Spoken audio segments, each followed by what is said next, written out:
Good day! Ngayon nga po ibigay po natin ang game schedule na magaganap nga sa July 27, 2025 sa PBL On Tour 2025. Siyempre, saan ang venue at saan mapapanood? Kaya before that guys, please naman, don't forget to like, comment, and subscribe and pa-hit the notification bell para lagi po kayong updated sa aking mga bonggang video about sa volleyball dito sa Pilipinas. Maraming salamat sa support. Extension nga ito ng laban ngayong 27 dahil nga naganap na kahapon ang unang laban sa Cebu City noong 26. Kaya naman ngayon, ano-anong team naman kaya maghaharap at anong oras ang laban nila, saan mapapanood o venue nito.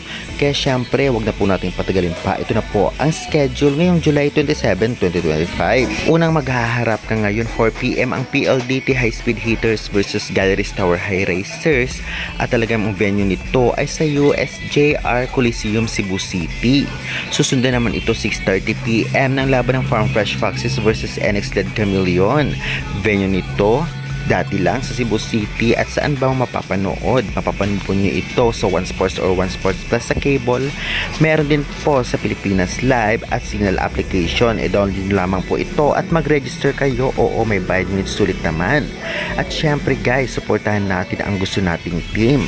Well, grabe din yung suporta ng Cebu City sa volleyball dahil nga marami nga ang nanood at marami ding tumangkilik sa PLDT, Galleries, Farm Fresh at NX LED. Kitang-kita ang suporta ng mga Pinoy sa volleyball ngayon na tiyak na sisikat pa ito lalo sa mga susunod na taon o sa future.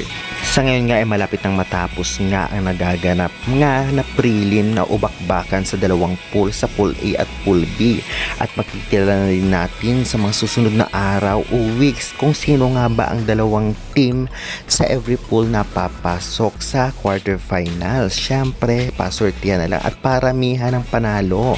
Dahil dito ang apat na teams na maswerteng makakapasok na una ay talagang mag-aantay sila sa magaganap din na play-in tournament sa pagitan din ng mga natalo sa prelims.